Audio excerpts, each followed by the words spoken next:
दोस्तों, भारत और कनाडा का विवाद दिन प्रतिदिन उलझता ही जा रहा है। तो आज हम जानेंगे इसका मूल कारण क्या है और वर्तमान में दोनों देशों के बीच कौन सी परिस्थितियां इसके वजह से उभर कर आ रही है। समाचार दर्पण के आज के इस सत्र में मित्रों आप सभी का बहुत बहुत स्वागत है। तो चलिए शुरू करते हैं आज की चर्चा। उससे पहले हम आपको बता दें कि आखिर ये कनाडा में इस तरीके के बयानबाजी क्यों दिया जा रहा है, जो भी खालिस्तान समर्थक है उनका समर्थन क्यों किया जा रहा है।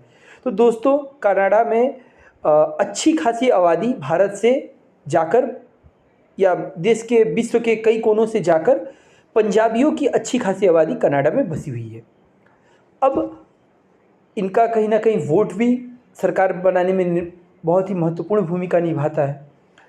इस वजह से यह मुद्दा अब थोड़ा सा राजनीतिक हो चुका है और जो भी वहाँ की राजनीतिक पार्टियां हैं वो अपनी राजनीतिक रोटियां सेकने के लिए खालिस्तान समर्थक कुछ पंजाबियों का समर्थन कर दे रहे हैं।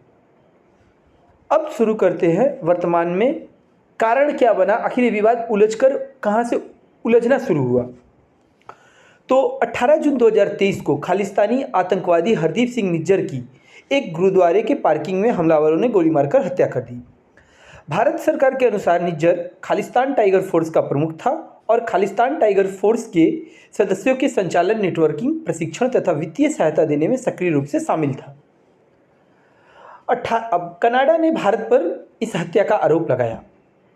18 सितंबर 2023 को कनाडा की संसद में प्रधानमंत्री जस्टिन ट्रूडो ने बयान दिया था कि हरदीप सिंह निज्जर की हत्या के पीछे भारत सरकार की संभावित संलिप्तता के आरोपों की जांच की जा रही है। कनाडा के आरोप पर भारत ने कहा था कि कनाडा खालिस्तानी अलगाववादियों को जो छूट दे रहा है वह भारत के लिए नहीं बल्कि कनाडा के लिए भी सही नहीं होगा। भारत कनाडा संबंधों पर वर्तमान स्थिति। भारत ने कनाडा से भारतीय उच्चायुक्त संजय वर्मा समेत अन्य राजनयिकों को वापस बुला लिया है तथा अपने यहाँ से वहाँ के जो राजनयिक या राजदूत थे उन्हें वापस भेज दिया है। इसके साथ ही भारत ने कनाडा के 6 राजनयिकों को देश से निष्कासित कर दिया है। आपको बता दें कि कनाडा ने भारत सरकार को एक डिप्लोमेटिक कम्युनिकेशन भेजकर आरोप लगाया था कि भारतीय उच्चायुक्त व अन्य राजनयिक एक जांच में संदेह के घेरे में पाए गए हैं। इन आरोपों को भारत सरकार ने निराधार बताते हुए पूरे तरीके से खारिज कर दिया था और यह एक्शन लिया था।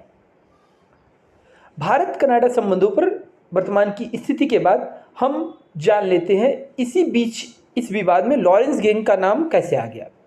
तो royal Canadian mounted police RCMP ने कनाडा में हत्याओं और हिंसा की घटनाओं में भारत सरकार के एजेंट्स के जुड़े होने का दावा करते हुए कहा है, हमारी जांच में पाया गया है कि वे संगठित आपराधिक तत्वों का उपयोग करते हैं।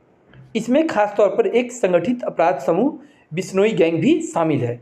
जी हाँ दोस्तों, यह वही बिश्नोई गैंग है जिसका प्रमुख लॉरेंस बिश्नोई अभी जेल में बंद है और इसके ही कुछ लोग ने फिलहाल बाबा सिद्दीकी की हत्या की है, ऐसी संभावनाएं जताई जा रही है। कनाडा ने अब क्या कहा।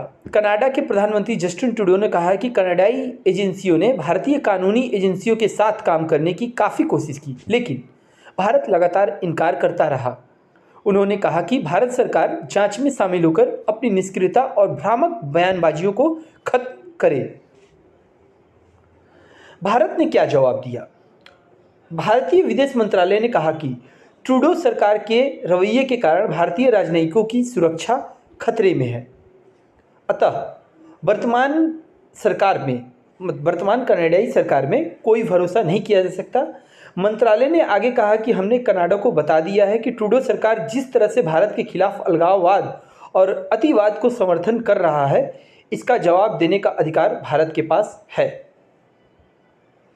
नवंबर 2023 में सिख अलगाववादी नेता गुरपतवंत सिंह पन्नू के खिलाफ मामला दर्ज किया था भारत ने। दरअसल पन्नू एक वीडियो में एयर इंडिया के विमान को उड़ाने की बात कहते हुए नजर आ रहे थे।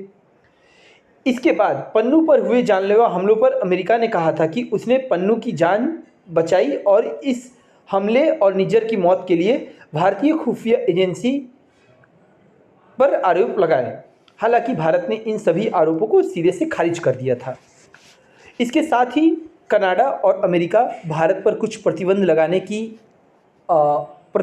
की ओर आगे बढ़ रहा है और दोनों देशों में विवाद की स्थिति गहराती ही जा रही है।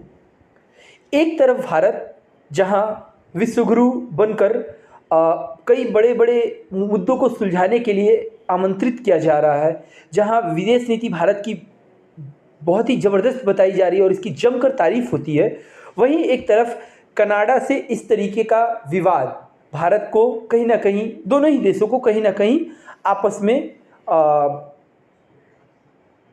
महंगा साबित हो सकता है, दोनों देशों के लिए महंगा साबित हो सकता है और लाभप्रद नहीं हो सकता है। दोस्तों, आज की चर्चा को यहीं पे देते विराम, दीजिए इजाज़त। कल तक के लिए नमस्कार, धन्यवाद। फिर मिलेंगे किसी विशेष मुद्दे के साथ। धन्यवाद।